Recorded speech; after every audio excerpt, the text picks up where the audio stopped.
Hey you! Yes, you, watching this video. Do you want to own a piece of Scribbler? Only not a lock of hair or blood or flesh or anything else that will get you in trouble with the law? Well, now you can, with t-shirts, hoodies, tote bags and mugs featuring Obab Scribbler at her Teespring store. You know you want to. I shall now stop talking in third person and send you on to the video. Be lovely to each other and enjoy the show!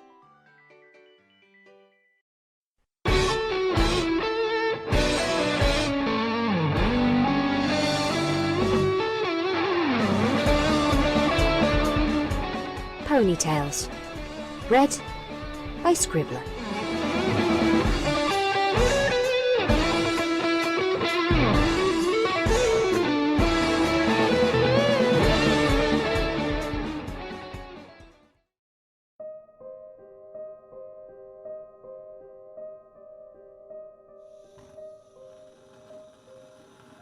They do not know where I am yet, or else I would now be in their hooves. Good. But I must not sleep. My small natural gas burner makes for a poor incinerator, but it is all I have to destroy my notes. As the flame consumes the last page, I turn to the array of beakers and flasks before me. Their contents must also be destroyed, or someone matching my intellect may reverse engineer my creation. Seizing a large mixing bowl from the kitchen, I began emptying everything into it until all that remains is a foul-smelling ooze the color of bile.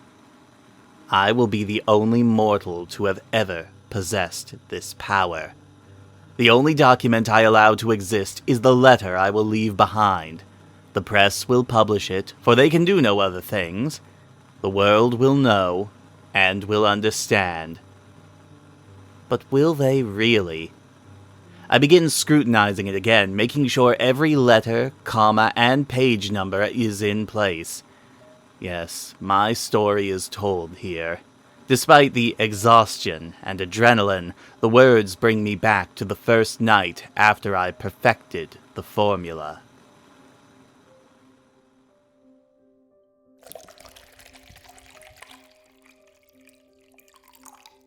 I faced the coming trial with deathly apprehension. Scientifically, there was nothing of a toxic quantity in its composition, but suppose the ensuing visions were too much for a mortal mind and my sanity broke. I took the only possible precautions, laying upon a mattress spread on the floor and removing anything I might strike against if I thrashed out. But it was still with shaking hooves that I measured out the fluid and quaffed it. It was not long before my vision began to blur and I felt myself being pulled from sense. Not drifting off, but shutting down quite rapidly. With one final blink, I found myself in an inky void. But not for long. As soon, the dream place assumed a violet hue, surreally textured as by an abstract painter's brush. From nowhere appeared points of pale blue light, which grew in number until they speckled the void as stars do the night sky. I realized I was drifting among these, in a direction my mind perceived as upward, though there was no such thing there. As I happened to draw nearer to one of these, I could make out details within them. Here, a grey earth pony was flung a tremendous distance like a catapult stone, only to land with a slight bump. There, a red unicorn galloped toward a glittering city that never seemed to grow nearer. The experiment was a success. These were the dreams of Equestria. And then, fatefully, I saw some pony familiar. White coat, blue mane, sturdy build, my sometime friend, shining armor. Girded for battle, he stood in the middle of a broad cavern carved in green soapstone and lit by glowing emeralds that jutted from the high ceiling. With blasts of battle magic, he fended off swarms of shadowy figures that menaced him from all directions. When he fended them off on one side, they would close in another, and he would turn to face these as others approached from his now unprotected flanks. But they retreated at my approach, and in a moment we were alone in the cavern. He turned to face me, bemused. If my first encounter in a dream state had been with a stranger, things might have ended differently. But the very image of this pony brought up strong emotions, which in retrospect may have been amplified by the formula. Chief among these was not anger, as I might have expected. Anger is an exhausting thing to hold for too long, and so it fades in the course of time. What I felt then was resentment, which does not fade, but may quietly fester for years, like the innards of a dead tooth. Perhaps I should have turned and left, but something compelled me to approach him.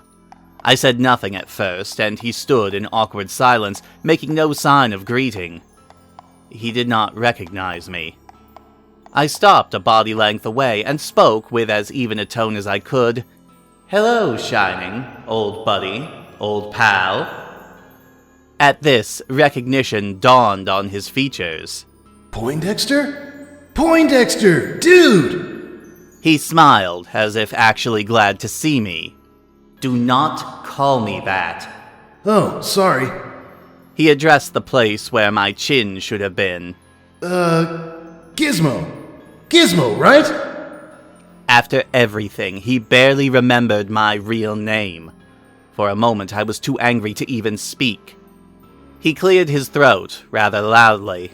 Haven't seen you since, Since Cadenza got to you. Well, more or less, I guess.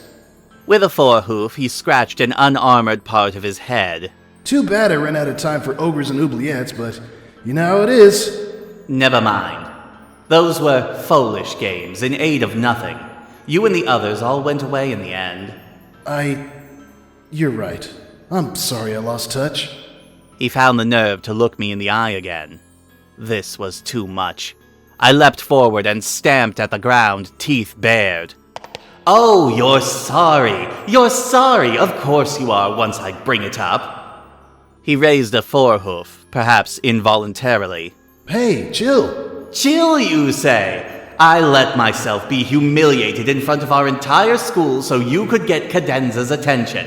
And I brazened it out because that's what friends do. You might have at least tried to return the favor." This referred to an incident at the senior prom, which I preferred not to think about. He went a little red at this, as well he should. Okay. Look, Cadence is an expert on this stuff, so maybe... I dismissed this nonsense with a wave of my hoof. Never mind, the pony who would be seen in public with someone as ugly as me has not been born. He began reciting the usual lies about inner beauty, self-improvement, and so on, which it is pointless to relate. It occurred to me to teach him a lesson. A good enough scare, and he would not forget me so easily. Ignoring him, I concentrated on the illusory stone ceiling. For in a lucid dream, one with the right sort of mind can make anything happen. Shining's blather stopped at the noise of a great rumbling and cracking from above. All at once, blocks of stone dislodged from the ceiling and fell, landing all about the cavern except in the exact place where I stood. Shining's horn flared, but too late. A stone struck him on the head, followed by several more, nearly as large as he was. When the ensuing dust settled, no more could be seen of Shining armor. For a moment, I stared at the pile of rocks where he had been, expecting some noise or movement, but there was none. I supposed the shock had jolted him awake. Something about it all struck me as humorous, and I found myself chuckling. Bad luck, old friend. Lethal damage. Care to roll up another?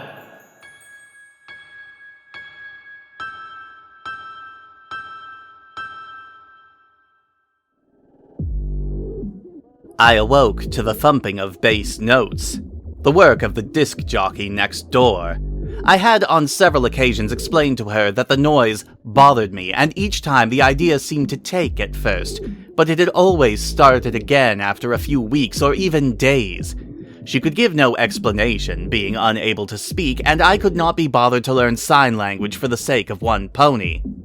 Having rubbed the sleep from my eyes, I resigned myself to the chore of complaining again, but as I emerged from the front door of my home, my hoof struck the early edition of the Daily, which had already been delivered. Looking down at it on reflex, I saw the headline. Prince Shining Armor Found Dead. I stopped, frozen, my mind blank for a moment. I wondered whether this were not also a dream, in which I had falsely awakened, But no, I and the ground and the paper were as solid as any matter. My complaint forgotten, I picked up the paper. Discovered in bed this morning. Massive blunt trauma to the head and spine. Murder weapon not yet discovered. He is survived by... I read it once, twice. My mind whirling, I lowered the paper and sat staring into space as my mind reached for some logical conclusion. At last, the facts could be distilled into only a single conclusion. I did that. At the sound of my own out-loud thinking, I glanced about for anyone who might have overheard. Finding no one, I bolted indoors and turned the key in the lock. I must have spent some 30 minutes pacing, running through the events and their ramifications. The formula was much more effective than I had imagined. How had they had such dramatic effects on the waking world? It was clearly dangerous, and for a moment I considered destroying my work. Then again, modern science did not really understand electricity, which could also be dangerous, but science found more uses for it every year. No, I would wait and consider what might be done with this. What about ethics? To my surprise, I felt little remorse for what I had done. I had not always been so cold-blooded, I was sure, but the pony is a social animal, and too many years without friendship lead to alienation from one's fellow beings. It was, of course, a pity about his wife and foal, but Cadence would find a replacement. They usually did. My eye caught the clock on the wall and my pacing halted. Curse it all, I was late for market day. Knowing I must not take the least chance of arousing suspicion, I gathered my wagon and its contents and set off for the high street, taking care not to hurry too much so as not to risk damaging the glass medicine bottles I sold. Soon I had reached my place and had set up just in time to catch the morning's first wave of customers. For the next few hours I was too preoccupied with filling prescriptions and dispensing common medicines to think about the night's developments. But then a few minutes before the midday break... Yoo-hoo! Hello, Mr. Small and Handsome! It was the last pony I wanted to see. Spotless off-white coat, long eyelashes, immaculate purple mane, flirtatious expression. Just like the last time, and the time before. And how are you this lovely day? Her pretense of caring was less convincing every time. Fine. Just fine. Wonderful. And it's always delightful to bump into fine ponies on a fine day. And don't you agree? Yes. I wished she would get it over with. Of course, a fine and generous stallion would not begrudge a lady a few little bits for a necessity. That meant she would buy her usual headache pills at cost. As always. A moment later, as she walked off with my labor in her saddlebag, I considered the facts. I could have said no this time, but I had set a precedent before and would no doubt have been asked to provide some explanation for changing my mind now. Besides, the rest of the town were taken in by her pretense, and in small towns it was unwise to be right when everyone else was wrong. There is only so much insult or injury one person can take before he turns on the perpetrator. At this moment, I ceased to care about the consequences or remaining ethical qualms. This, I decided, would not stand.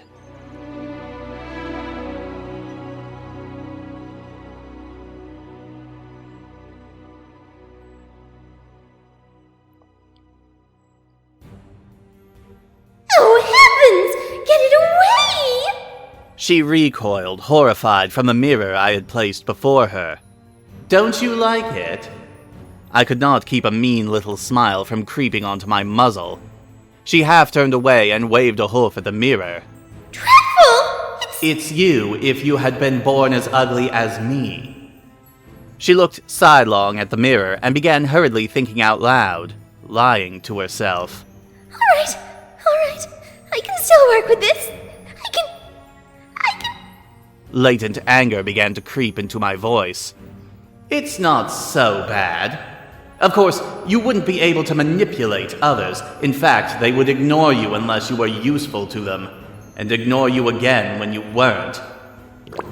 She did not seem to be listening as something drew her attention to her hooves. Oh dear! Mud! Quicksand, actually.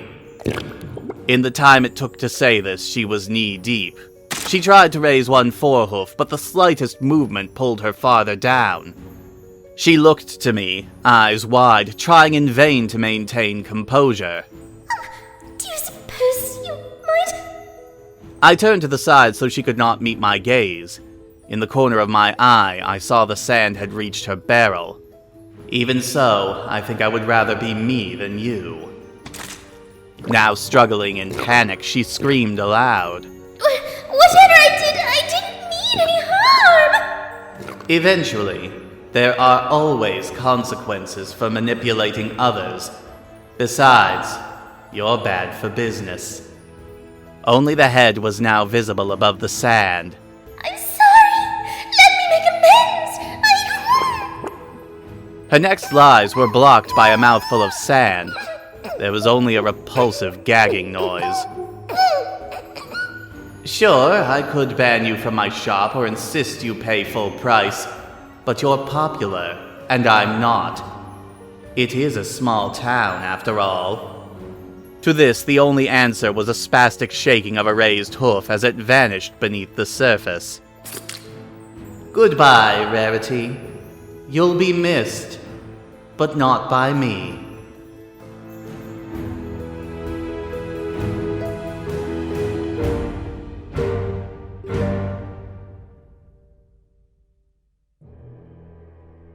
Rarity dead at 29.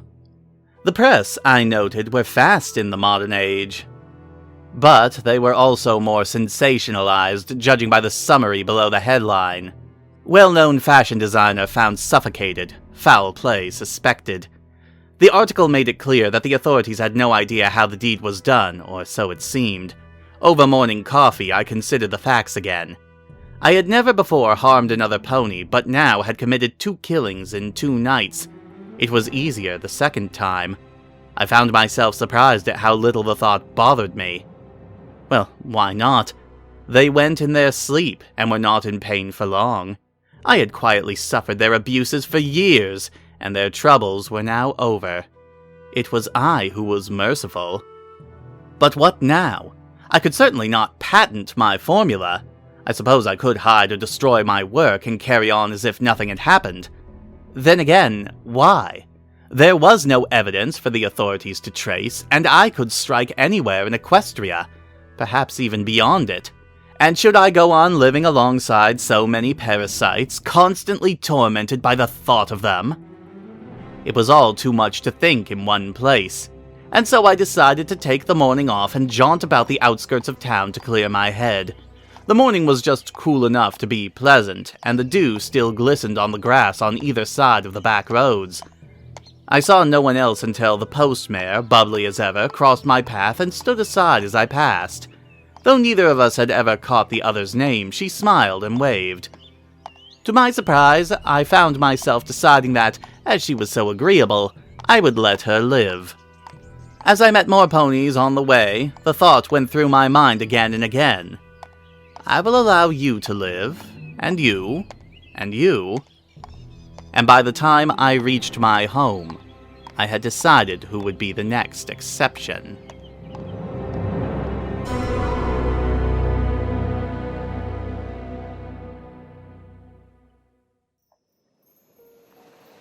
Hello, Fleur. Oh, hello? Don't you know me? I don't believe I had the pleasure. Oh, come now. Even you couldn't forget a face as ugly as mine. I'm sorry, So they always say. Look, why are you here? I'm here because I hate you. Why? Because you were born rich and beautiful. It was all given to you. I hear you became a model for a while, then married young and retired. Meanwhile, I worked myself to the bone for years just to become a chemist in a small town. Well, would you not do the same? Fate gives, Fleur de Lis, and fate takes away. What exactly do you mean? Back then, there were rumors you ended up in a lot of different beds. How dare you! Well, now you're going to sleep with something else. No! No! Stop! Help! the fishes.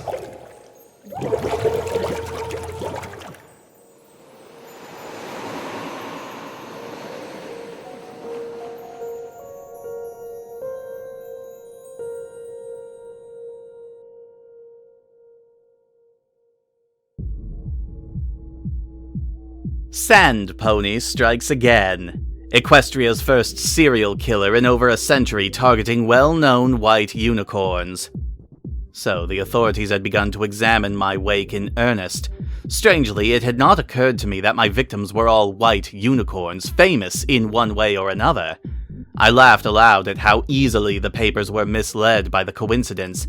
But if I broke this pattern, I might have put them closer to my real trail. For a moment, I considered knocking off Fleur's husband as well to keep my pursuers on the false trail. But no, I decided it was best not to grow too self-assured. I would go to ground, staying quiet, living a normal life. The killings would end as mysteriously as they had begun. I would get away with everything. At this moment, my thoughts were interrupted by an annoying and familiar sound. Synthetic bass notes thumping over from next door. That Tartarian disc jockey was at it again. I found myself growing more convinced that she was purposely annoying me. I decided there would be time for one more, after all.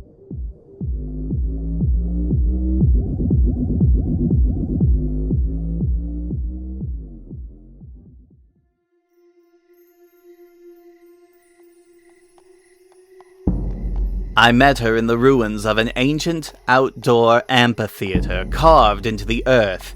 Her only instrument here was a bass drum, which she slowly drummed upon with her hooves. She stared into space as she did this, as though lost in thought. I drew near, in no particular hurry. "Vinyl scratch?" She ceased drumming, turned to me, and nodded. "I'm going to kill you." Her expression showed no fear, and her hooves did not so much as shift. She looked at me a moment, and then shook her head. "What?" With a forehoof, she pointed upward at an angle towards something behind me. I turned to look and beheld a figure standing upon a tower of dark cloud. Horn, wings, blue coat, glittering mane, judging eyes. She had heard me declare my intent. In an instant, terror nearly overwhelmed me. I shut my eyes and ordered my own mind. "Wake up, wake up, wake up, wake up!" I awoke, gasping, bleary. She had seen me. I cursed my idiocy at not having changed my appearance in the dreamscape. I leapt to my hooves and began pacing, trying to calm myself with the thought that she had seen me from a distance, and only for a moment. But even so, if I fell back asleep, she would surely pick up my trail again. And if she had seen me clearly, she would describe me to the authorities, who would now be scouring every city in the nation for the Sand Pony. My face, so singularly ugly, would be easy to spot. I soon formed a plan. By the time I fell asleep again, I must be outside the equestrian border. I would destroy my work and leave behind a letter explaining my motives. I set about mixing the most powerful caffeine drink I could, and steeled myself for the task ahead. The last of the compounds drained from the flask and into the mixing bowl. The deed is done. I used the flask as a paperweight for the letter, put on my saddlebags, and turned to leave my home for the last time. And there in the doorway, bearing an expression of iron, Princess Luna stands. Who can tell how long we stand in utter silence? Why does she wait in these bitter seconds? Let her destroy me, if only to let them end. At last, she speaks a single word. Surrender. Despite everything, I begin to regain my speech. But how? Your awakening was false. You are still asleep. There it is. In the waking world, my letter is not written and my work is not destroyed. No doubt they are closing in on my physical body. But someone must be told before the inevitable comes. Do you want to know why this happened, Highness? You have the right to speak in your defense. It happened because no one listened. I look her in the eyes as I speak, so she knows I am not lying. One of her brows raises ever so slightly. Yes, no one listened. No one cared about little Gizmo. Not unless they found me useful.